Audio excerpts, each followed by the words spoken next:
All Hit Radio.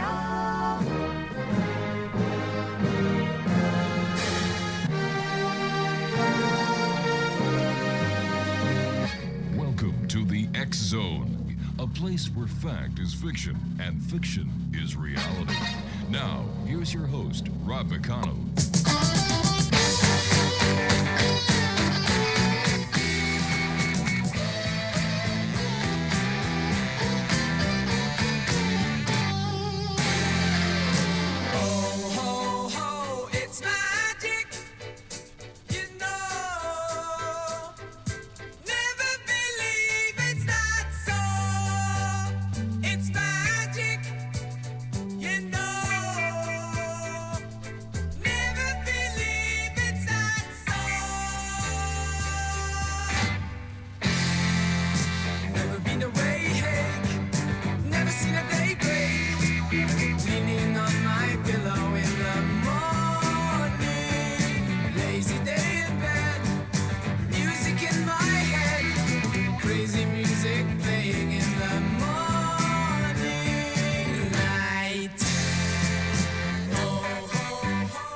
And welcome back to Hour 2 of tonight's show. My name is Rob McConnell. We're coming to you from our broadcast center and studios in St. Catharines, Ontario, Canada, on the Talkstar Radio Network, X-Zone Broadcast Network, Mutual Broadcast Network, and your hometown radio, Classic 1220, CFAJ-AM in St. Catharines. They're just down the street from us.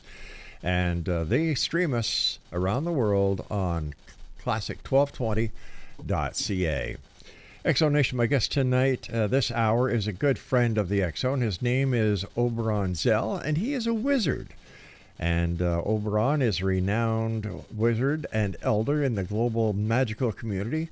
In 1967, he was the first to claim the identity pagan, incorporating the first pagan church of all worlds in 1968. Publishing Green Egg magazine for more than 50 years, he was instrumental in a coalescence of the modern paganism movement, and in 1970 he published the earliest version of the Gaia Theses. Joining me now is my friend, OBERON ZELL, the one and only wizard himself. OBERON, welcome back to the show. Great having you with us, my friend. Thank you, Rob. It's always good to be back with you. So this is fun. I always like this. Thank you. Once again, last time you and I spoke, you were just about to get married. Yes, was it that long ago? It was, my friend, well, yeah. I am happily married now to the most amazing woman. We're coming up this month on our 1-year anniversary, so we're all looking forward to that. It's May 17th is our anniversary date. Well, congratulations and to you and to your lovely missus. Nothing but love, peace, and joy from everyone here in the X-Zone Nation to you both.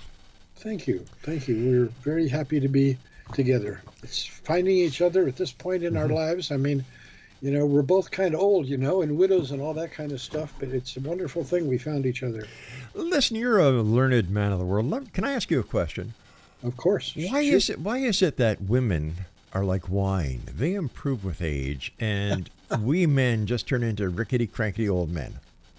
Well, we only turn into rickety-cranky old men if we don't have a good woman. The secret, in fact, it's been studies on that men live longer if they're happily married. And I think that is definitely true. Well, if that's the case, I'm going to live to 145. Yeah, I'm looking forward to that, too. We'll celebrate 145 years together. That sounds like a plan, my friend. For the listeners who may not have had the pleasure of listening to you the last time you were on the show with us, tell us a little bit about yourself and the Grey School of Wizardry. Well, certainly. I've been doing all this stuff so long and done so many things in it.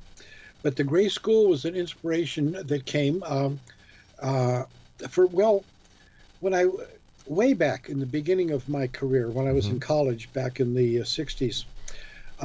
Part of my interest was in education, and I always wanted to do that. I eventually got a teacher certificate and taught school for several years. And actually, I've taught school at all levels from preschool to college, but that hadn't really been my main focus. It had just been kind of something I did around the edges. But I had in mind that I wanted to have a school someday. And the inspiration way back then was actually Professor Xavier's School for Gifted Children from the X-Men. That's really what I had in mind. I wanted to I wanted to teach amazing people. And but I had to put that on the back burner. I got involved in starting a church, and that involved starting a whole new religion, and then moving to the country and homesteading and raising unicorns and going on adventures, and all the rest of the stuff took up my life for many years. But then the Harry Potter phenomenon happened, and suddenly it seemed like the world was ready for this. So so I'd been thinking about it a long time, so I had a lot of ideas, and when it came into place, I said, okay, I know what to do with this. So it was, it was 2004 now. So it's been over 20 years since the Gray School was founded in the spring of 2004, actually on Pi Day in 2004, on April 14th.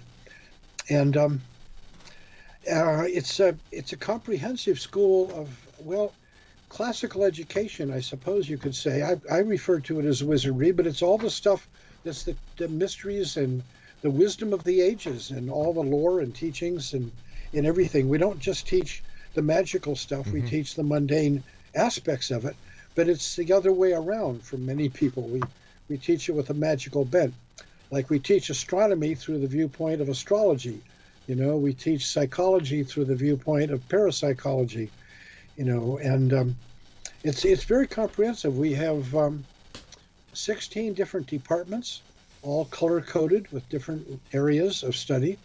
It's a basic 7-year apprentice program to get your journeyman certificate, and then you can keep on going from there and advance to higher degrees, from journeyman to master, magister, and so on. And we've got a number of wonderful graduates.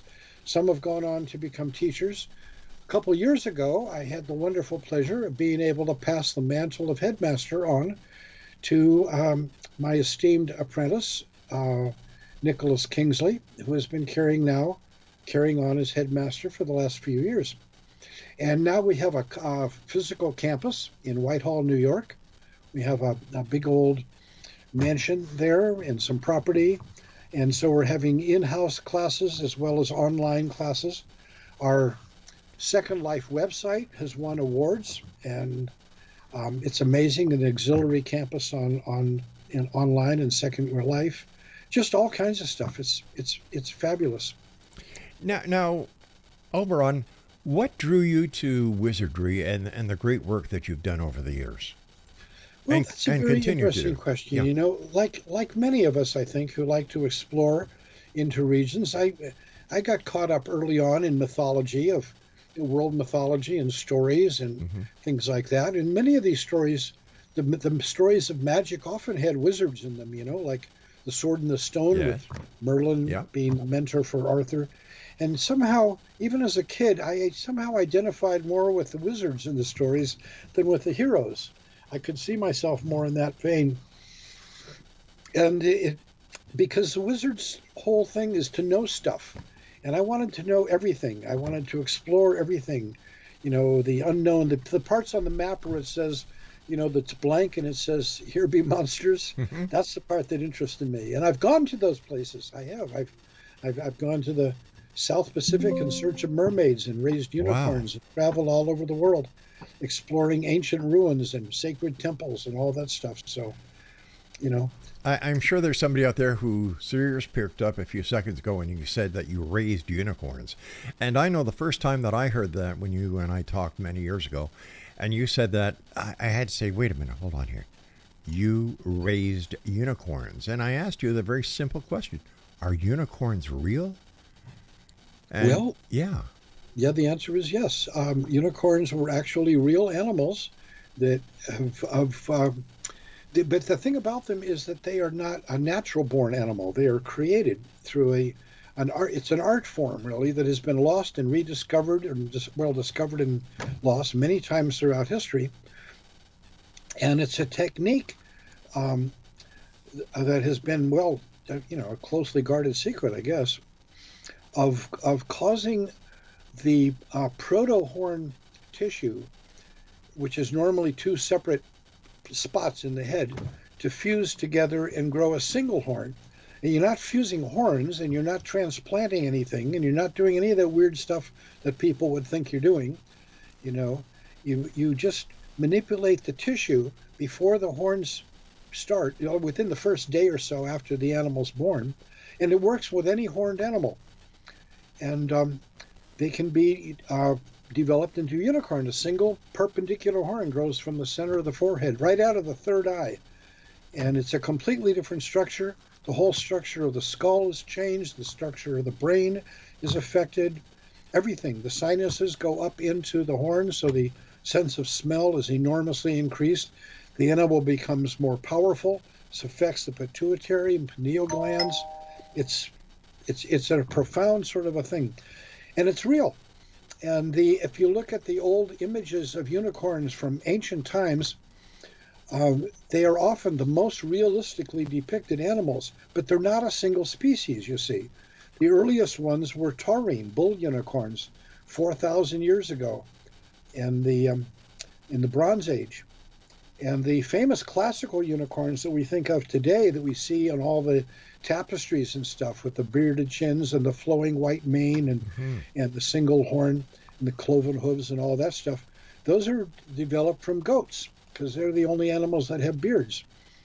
But that's where you get it. And then again, they would appear, they were reported by travelers who would see them in various places and come back and tell stories.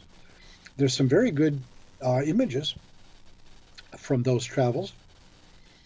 And then the secret would be lost for one reason or another, mostly due to wars and stuff, because most of them came from the Middle East, from certain tribes in Africa and India that knew how to do it. And the purpose of them was to create animals that were invincible warriors to defend the herds against predators. So you see them depicted fighting lions, for instance. Yes, yeah. Unbelievable. How many unicorns have you raised yourself? Well, we created a total of 9, and we sent 4 of them off to join the circus in 1984.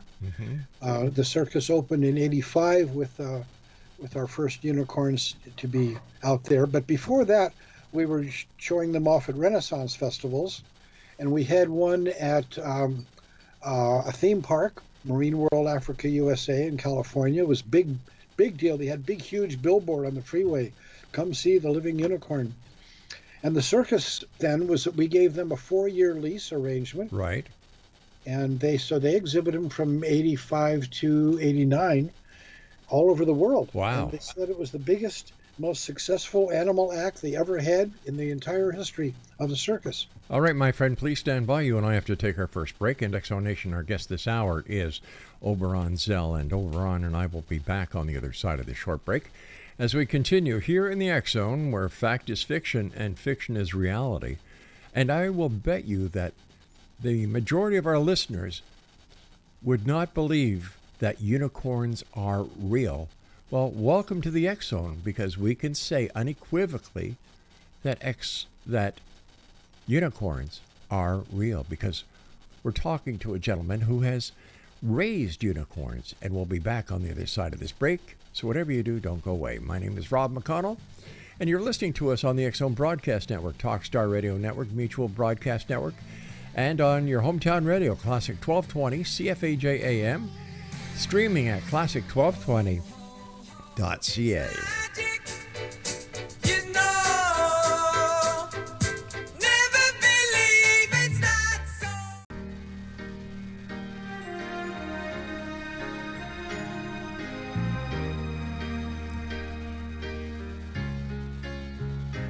Canada is the Rocky Mountains. Canada is Prince Edward Island.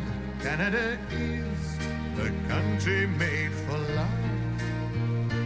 Canada is La Belle Province. Canada is the Yukon mine.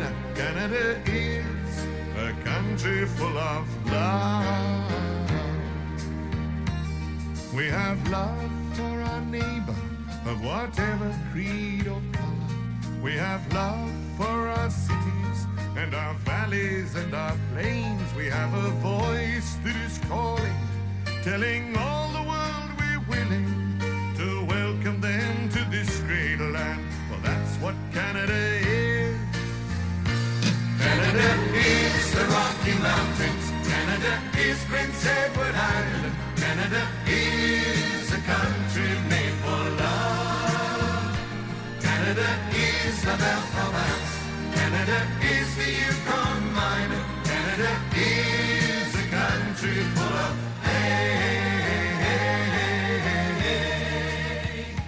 And welcome back, everyone. I am positive that there is no one listening wherever this show is being broadcast and rebroadcast to that is not aware of the turmoil that the President of the United States is causing, not only to our good friends just south of the border, but around the world. These tariffs, his ridiculous claims, his want to be the king of the world. A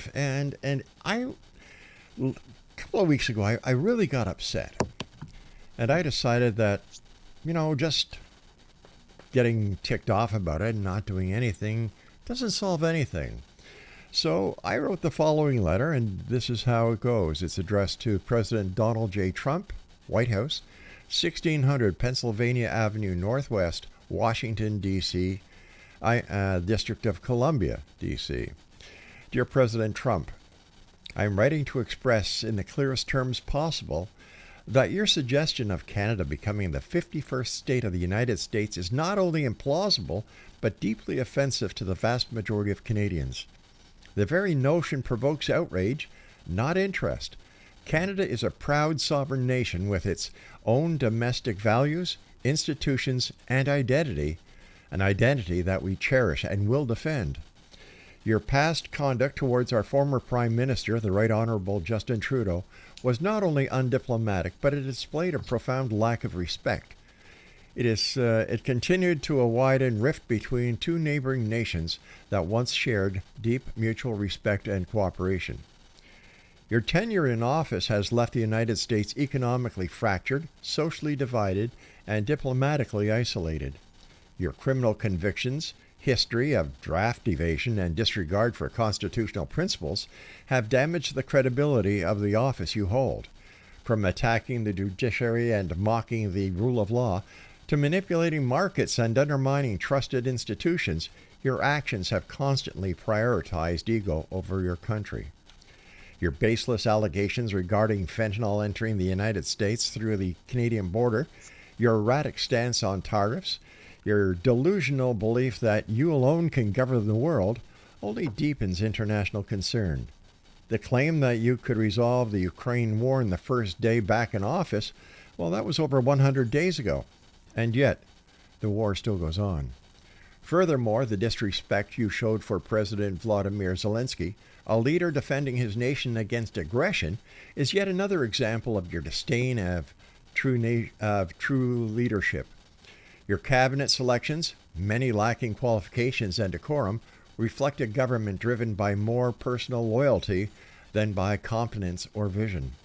Your policy, supported by powerful figures like Elon Musk, have stopped essential services from Americans, particularly affecting seniors and the vulnerable. From recklessness threats to seizing the Panama Canal to absurd fantasies about acquiring Greenland, your geopolitical ambitions reveal a disturbing detachment from reality. The recent manipulated spectacle near Butler, Pennsylvania, your influence on volatile markets, and the unraveling of America's international standing point to a dangerous trajectory, one that risks reducing the United States to the status of a struggling state in global affairs. Meanwhile, Canadians look on with increasing unease. Your disregard for international treaties such as the Auto Pact under the USMCA and hostile environment you foster through trade wars and misinformation have pushed our countries further apart. Canadians do not aspire to become part of a failing empire led by someone who flirts with authoritarianism and self-declared divinity. Canada stands strong. From coast to coast, we celebrate our diverse population, our values of tolerance and freedom, and our commitment to democratic governance. We will not kneel to the threats or be swayed by rhetoric rooted in fear and fiction. Our border is more than a line on a map. It is a boundary of principle, culture, and national pride. Lastly, and let me remind you, under Canadian immigration law, a convicted felon, like yourself, may be deemed inadmissible. The fact alone speaks volumes about the widening gulf between your vision and your vision of leadership and the standards we uphold as Canadians. Mr. Trump, the world sees through the illusion. America and the world deserves better. So does Canada. And I signed it. Sincerely yours, Rob McConnell, a proud Canadian. We have so many things going on in this world today, and you and I were touching on them briefly before we went to air. How do, what's your take on it, Oberon? You're a man of love. You're a man of peace. This must be tearing you apart. It is. That was a great letter, Rob. That was really, really good. Thank you. I hope that he reads it, Well, so do I. I mailed about 14 of them just to make sure. Just to make sure. Yeah, we're doing mail-in things. We are become far more active politically than we anticipated at this point. We really thought that the election was going to go the other way. We were actually poll workers, and we were there, helping people cast their votes during the election. Mm-hmm. And the mood was really high, and everybody seemed really jazzed and turned on, and Kamala was looking really good, and we all loved her. And then we went to bed feeling good, and we woke up in the morning, and it was Germany, 1933. And what happened? How did we get here?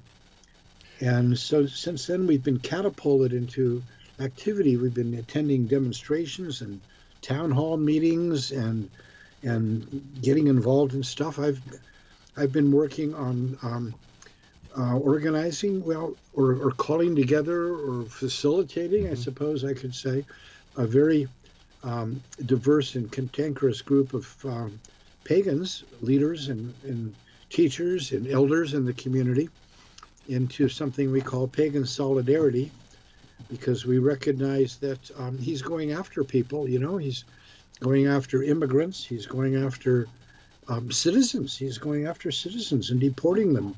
And he's going after trans people, and he'll be going after just pretty much anybody that's in him. And I'm sure that minority religions that do not fit his particular mold will be on the chopping block as well. And we're concerned about that. And it seems like the best thing that all of us can do is reach out to each other and form, connections and alliances and community. I've been very heartened to see on some of the news things that neighborhoods have been showing up to oppose the kidnapping and illegal detention and deportation of their neighbors. Yes. And that's really wonderful and heroic, and we need to do that. And that, I think, is beginning to emerge in the demonstrations. We've been attending all the ones that are local here in Asheville, North Carolina, in the heart of the Appalachian Mountains. And there have been thousands of people showing up. There was just one just the other day for May Day, which is Beltane in the pagan calendar. So, but most folks are just celebrating that this weekend. But we're there on the 1st of May with another demonstration. And my beloved wife, Rhiannon, she's amazing and wonderful.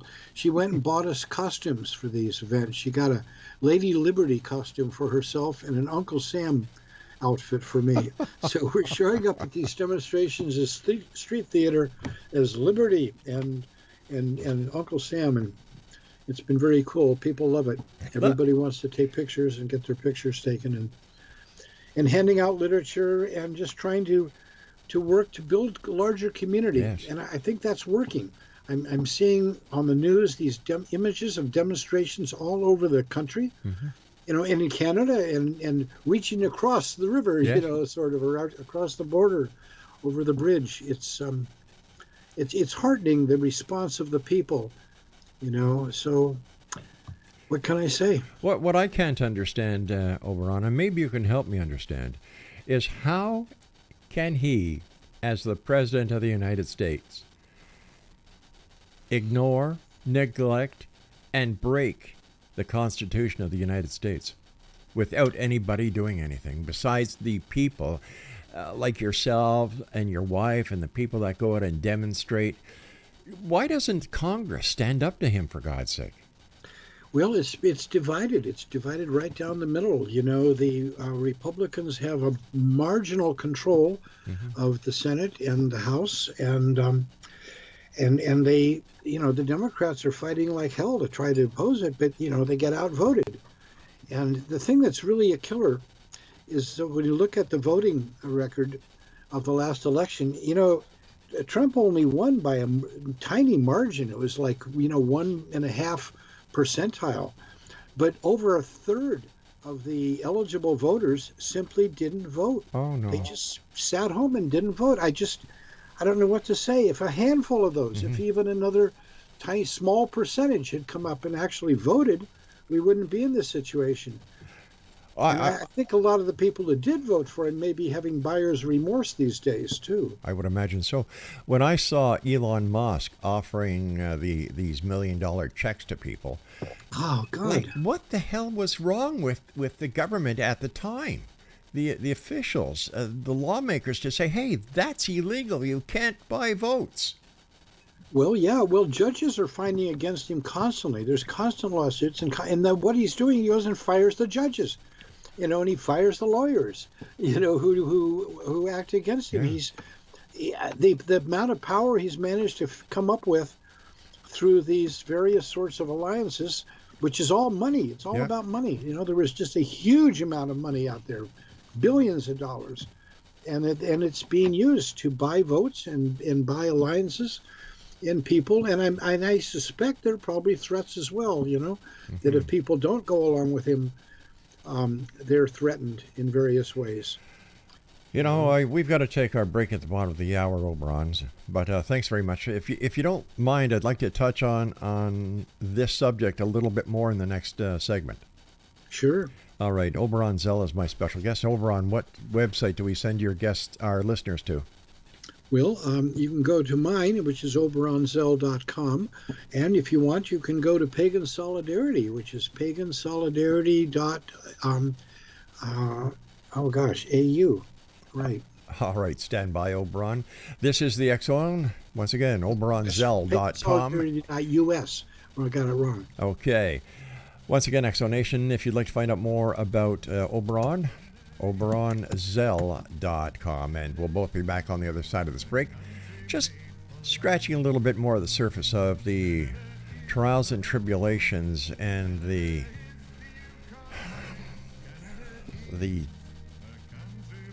way that President Trump is just destroying not only his country, but other countries around the world.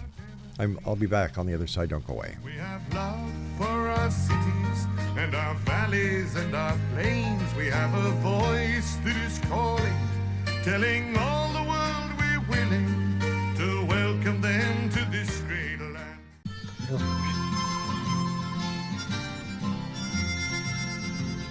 A long time ago when the earth was green and there was more kinds of animals than you'd ever seen. They'd run around free while the earth was being born, but the loveliest of them all was the unicorn. There was green alligators and long-necked geese, some humpty-back camels and some chimpanzees, some cats and rats and elephants, but sure as you're born, the loveliest of all was the unicorn.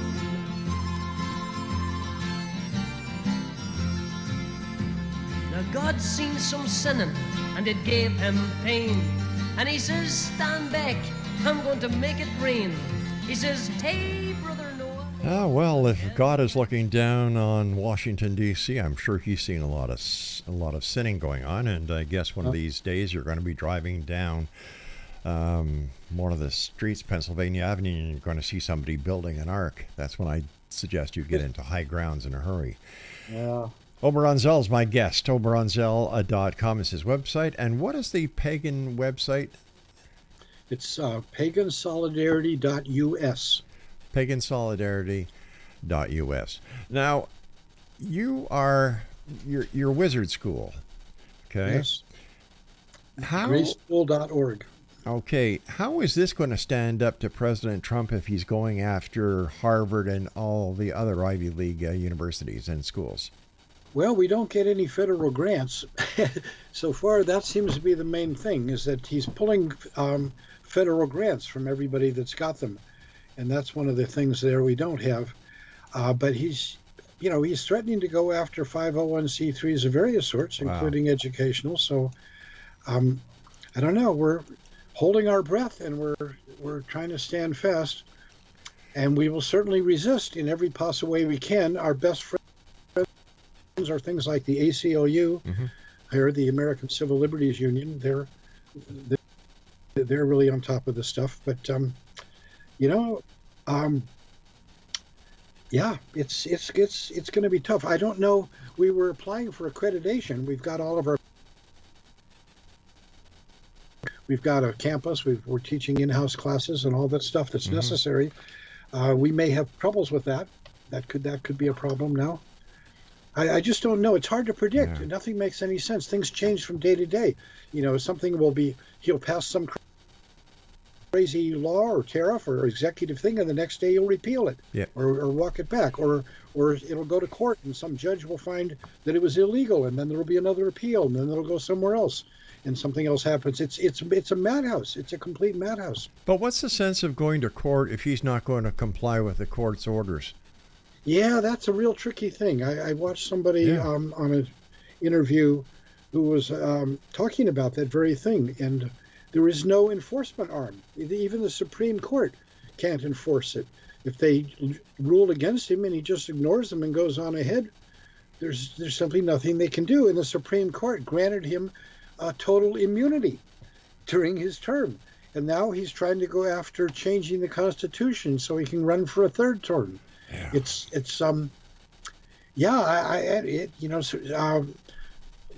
Stay tuned and pass the popcorn. We don't know what's going on. Nobody knows. He doesn't know.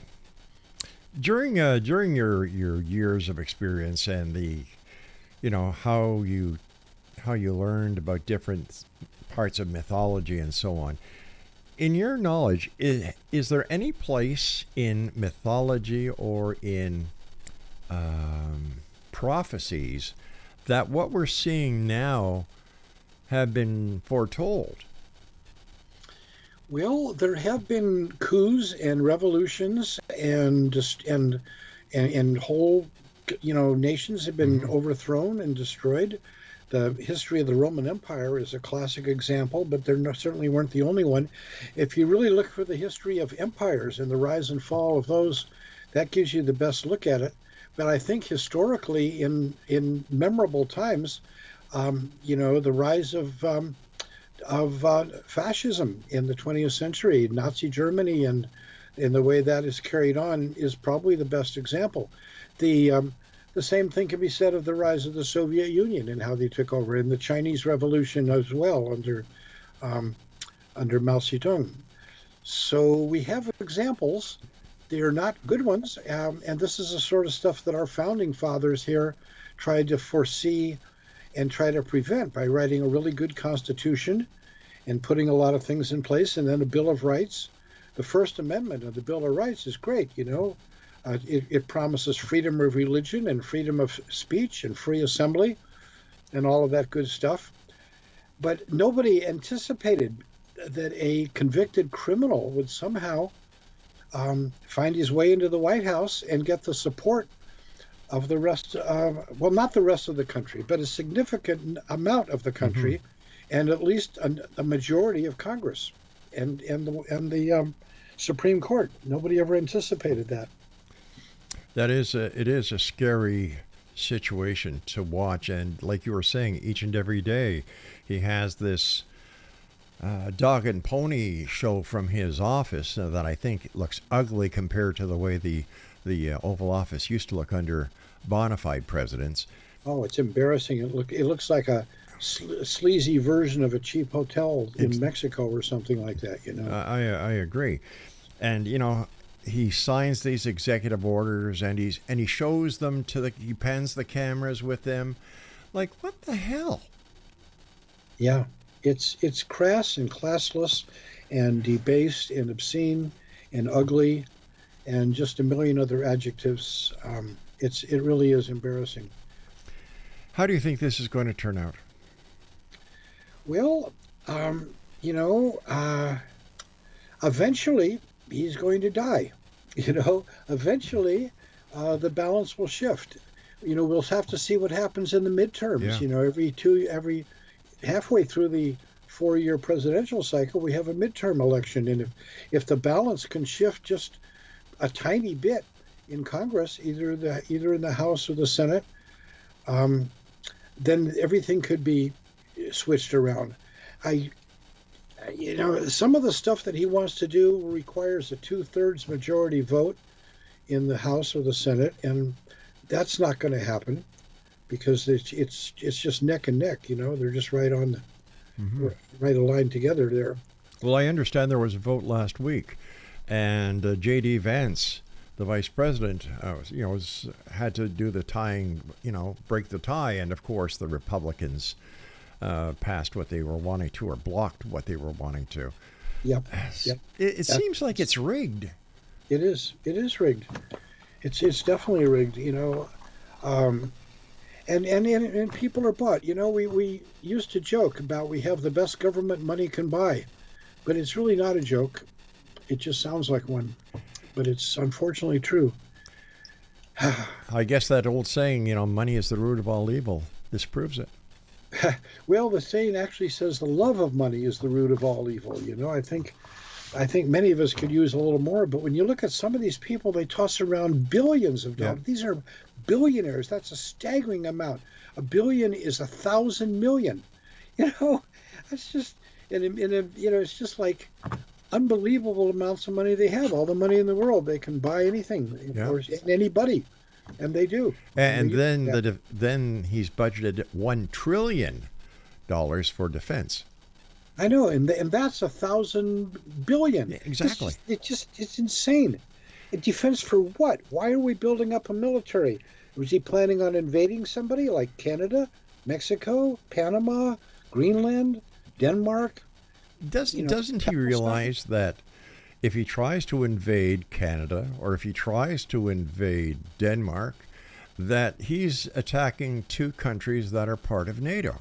Yeah. And automatically he'll have, I believe, now don't quote me on this, 78 or 87 countries will turn against the United States. And many of them already are. Yeah, I know. And we don't want it.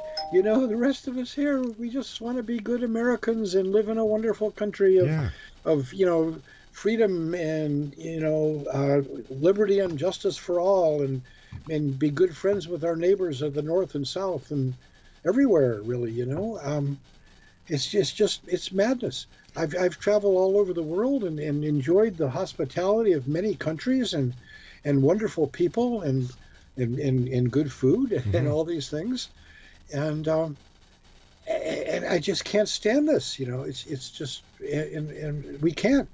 The demonstrations are the best things to see. We have all this community feeling, which is really good, and we all stand together. And if it comes in this place, but that famous saying by Martin D. Muller about first they came for this group, and I didn't say anything because I wasn't a member of that group, and goes on down the list naming all the groups, and then finally, by the time they came for me, there wasn't anybody left to speak up. So we can't let it get to that. We can't. We have to stand together. But if he does not comply with the Supreme Court, if he doesn't comply with anybody, why would he listen to these groups? Why would these groups make a difference? Well, he won't, and he isn't. But I'm hoping. See, it isn't just him. He has to have enforcement. He's got his Gestapo. He's got all those people that he released from jail. That exactly. Were the insurgents of the insurrection back in January 6th of 2020. And he turned them all loose. Well, they're all armed and dangerous, and they're perfectly willing to go to battle for him. And do that. Some of the people that are going out and arresting people are part of that contingent. The Homeland Security Investigation Team, HCI, they're going in with no identification and no uniforms and masked and grabbing people and dragging them into unmarked cars with gunpoint, and these are his agents. He's a private army. But neighbors are beginning to get upset enough about this to stop them. You know, if they came here to our neighborhood, I would throw myself in front of them. I would have to. I don't know what else I could do. But if they came from me, you know, I'm hoping that my neighbors would feel the same. I'm sure they would, knowing you, my friend. Mm.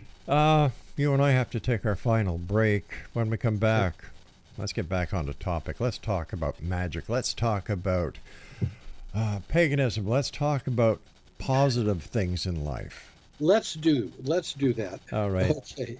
Thanks for all you do, Oberon. You're a very rare man, and we're just so happy that you share your time with us here in the X Zone. Well, thank you, Rob. I'm always glad to be here. All right, Oberon Zell is my guest. www.oberonzell.com is his website. We're also going to get Oberon to give you a couple of other websites when we come back from this break, so make sure you've got your pencil and papers ready. The X Zone, a place where people dare to believe, dare to be heard. Monday through Friday from 10 p.m. Eastern until midnight, right here on the X Zone Broadcast Network, Talkstar Radio Network, Mutual Broadcast Network, and of course your hometown radio, Classic 1220.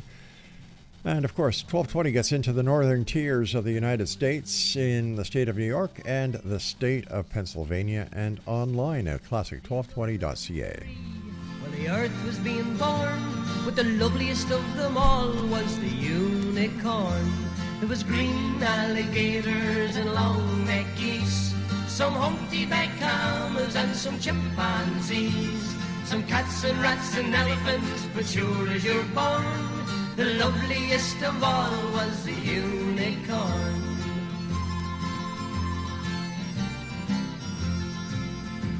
Now God seen some sinning, and it gave him pain, and he says, stand back, I'm going to make it rain. He says, hey, brother Noah, I'll tell you what to do.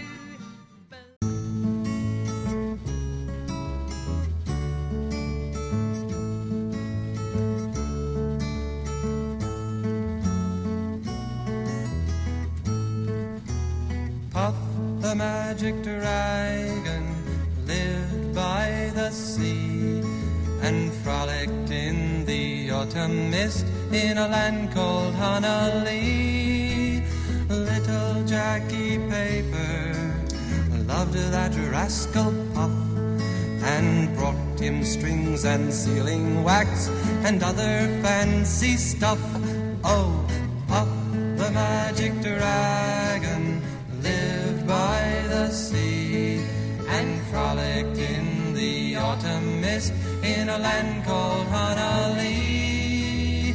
Puff the magic dragon lived by the sea. www.oberonzell.com is Oberon's website. And first of all, Oberon, thanks very much for joining us tonight. And, you know, the past is filled with fantasy. It's filled with romance. It's filled with, you know, the Knights of the Round Table, Arthur. It's filled with mermaids. It's filled with dragons. It's filled with unicorns. How come we don't have any of that magic in this modern day and age? Or is it there that we're just not seeing it? I think it's a matter of not seeing it, not paying attention. Rhiannon, my beloved wife, and I discuss often that people don't notice the magic that's all around them. And it is there constantly. You may be in a conversation, and just at the right moment, a bird will call out something that just punctuates what you're talking about, or some a piece of music will come on somewhere, or something will happen. And synchronicities are one of the best ways to notice magic. And if you just a trick of paying attention, we pay attention to the world, pay attention to the wind, pay attention to the birds, pay attention to, you know, when the sun breaks through the clouds. There's many, many ways. We have a monthly drum circle here. We have a little campfire and get a bunch of our friends around, and we visit and chant and sing songs and drum and share potluck feasting and just celebrate the joy of being together. And there's a lot of magic in that, because over time, some of our people, we've been through people getting pregnant and having babies in our community, and it's been talk about magic. It doesn't get more magic than having babies. Oh, isn't that true? Yeah. And that's, I think that's part of it. The pagan thing, I think, is appreciating natural magic, magic in the world, not out of it, really. I think we don't think anything is really supernatural. We just think that nature is super, you know. You know, like I was saying when we came back, I was talking about, you know, the Knights of the Round Table, King Arthur, and all these great stories that we grew up with. What's going to happen 50 years from now, 100 years from now? How is this time in the line of history going to relate to those who read about what is happening now? Yes. There'll be no magic. It seems like it's just going to be doom and gloom. Well, there are these times, these hard times that we go through, and in these times, there are also turnings. So here's one that might give you some positive thinking: is that every 60 years, like clockwork, since the Italian Renaissance of the 1480s, there has been a cultural renaissance. But there's always been a dark side. The brighter the light, the darker the shadow. There's always been a shadow behind it. The shadow behind the Italian Renaissance was the Spanish Inquisition, you know. Right. And we've had that each time around. The next one was the time that they called the Reformation, you know. But it was also the Age of Discovery and the age of connecting with the rest of the world for the first time in the 1540s. That was a big one. And then we had in the 1600s we had the English Renaissance that we called the Golden Age, but it also had the brutality of the British Empire and the stuff that it was involved in there, which was pretty intense. And then we had the 1600s, the 1660s was the scientific revolution. And all of the great scientific discoveries came from that time because they invented telescopes and microscopes and were beginning to see further and smaller than had ever been seen before. It was a big time. But there was also a huge backlash. It was the time that the early astronomers like Giordano Bruno got burned at the stake, and Galileo was confined to house arrest for his life. And then, in the 1720s was the Great Awakening in Europe. That was a huge movement of consciousness that swept across it. But there was also a lot of religious conflict and wars going on between competing religions, Catholics and Protestants and that stuff. And then we had, the big one in our history, of course, was the 1780s, the Age of Reason, they called it. But it was the French and American revolutions. But while we think of them as in positive ways, they were the revolutions that gave us our modern societies. It was pretty bloody and pretty horrible, you know. Just read Dickens, you know, for that. So let's see, that brings us up to the 1780s. The next one was the 1840s. And that was the transcendentalist awakening of Whitman and Thoreau and all the incredible poetry and art that came out of that. But it was also the tail end of slavery and leading up to the Civil War, which was a horrible time. But out of each of these come movements. Movements are born and birthed in these travails and these hard times. People are called to rise to the occasion, and people do, and we remember them. We remember their words, we remember their heroic positions and stances. They become legendary figures. And we will be the legendary figures that are spoken of by our great-grandchildren. You know, they will talk about this time and the hard times that were down and the people who stood up against it and worked for freedom. And, of course, we had then the turn of the century, of the 20th century, was the Golden Dawn, it was called. You know, and that was also the time of the Gilded Age, with a lot of stuff it was pretty intense. There was sweatshops and a lot of things that were involved there. But out of that, you know, came a whole lot of stuff from that. There was the dawn of the age of magic. All the great magical lodges and societies were forged during that period. And then, of course, the next one was the 1960s. They called it the New Age. Yes. And that founded all of the movements that have carried on: the civil rights movement, the free speech movement, the feminist movement, the gay movement, And the pagan movement, witchcraft was brought back to the world. The environmental movement, all these things. But it was also the Vietnam War and some really rough times in lynchings and stuff that was going on. And here we are 60 years later. This is now one of those times, and we're right smack in the middle of it. So at the demonstrations, I've been seeing people holding up signs that saying, my arms are getting tired. I've been holding up this sign for the last 60 years. It's just been 60 years now since we were doing it. Those of us who are old enough to remember. And a lot of us old timers are showing up at these demonstrations because we do remember the last time. I agree with you that over the last demonstrations actually had some positive changes, and it seems that this administration is taking all that hard work, that blood, that sweat, that tears, that were supposed to be abolished in those 60 years. It's brought them all back. But when you go to a demonstration and the whole crowd is singing "We Shall Overcome" in unison, right, and people are smiling and reaching out to each other and embracing and hugging and laughing together, and children are playing in the fields and people are blowing bubbles.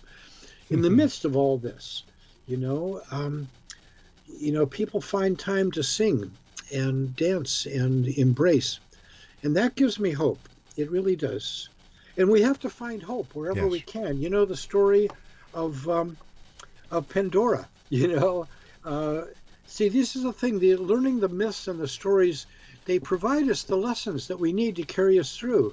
The story of Pandora is that she was given a box and told not to open it, but she couldn't resist out of her curiosity, so she did. And all the bad things, all the evils and ills and malices and awfulness that can happen all came flying out, and she slammed the lid as quick as she could, but everything had gotten out into the world. And then she heard a little tiny voice inside, saying, "Let me out." And when she opened it, there was one thing still left in there, and it was hope. And she let hope out into the world as the antidote for all the other ills. So we have to do that. We have to keep reminding ourselves and each other that there is love in the world, and there is hope in the world, and there is beauty in the world, and there is music and song and vision. We have to keep that. But how do we explain that to the mom and dad that they each have to work 2 jobs in order to try and keep their family together and still have to make the decision whether it's food or rent that gets paid? They can't afford health care. They can't afford dental care. God forbid, if one of their children is sick, they won't be able to afford getting that child the care and attention it needs because the government keeps on cutting. Oh, I know. And these people throw around as pocket change enough to bail everybody out of that misery. I mean, think of this: billions of dollars, trillions of dollars. Think what any of that could do if the people could get it. And we did have that. We had a government at one point who saw the purpose of a government is to be service, to serve the people. But then we've had it taken over by a concept that it should be run like a business, a profit-making business. I mean, it's not making profit. You should cut it back. And the whole concept of service has been completely lost. We have to bring that back. We have to restore it. So, maybe we should all try to run for office or something, for the next time around. Start small, work your way up. I don't know. I'm 82 years old, and I'm really getting tired of holding up this sign. We've got to say so long in about a minute from now, Oberon. What's your final message for the X-Zone Nation tonight? Well, my final message, I guess, is to not give up. Show up, stand up, speak up. Claim it, claim your world, claim your life, claim your vision, claim your dreams. Don't let them be stolen from you. Hang on to them and spread them out. Spread them everywhere you can. We're doing that. And the more we spread of our vision and our dreams, the more we spread the light, the darkness retreats from the light. It can't stand up. So shine your light. Oberon ZELL, thank you very much for joining us. Always a great pleasure talking to you, my friend. Once again, my very best to your beautiful wife. And if I don't speak to you on May the 17th, happy anniversary, my friend. Thank you, Rob. Thank you very much. Well, and good night. It's been a pleasure talking with you, and I look forward to telling people about this broadcast. I'll make sure you get the link, my friend. Okay. Exonation, my guest has been Oberon Zell, www.oberonzell.com. And all I can say is that if you're not part of the solution, you're part of the problem. So, let's get out there and let the people know that you don't have to hold up that sign by yourself. There are millions of other people who will help you carry the sign. I'll be back tomorrow night at 10 o'clock as once again we cross the time-space continuum to this place that I call the X Zone.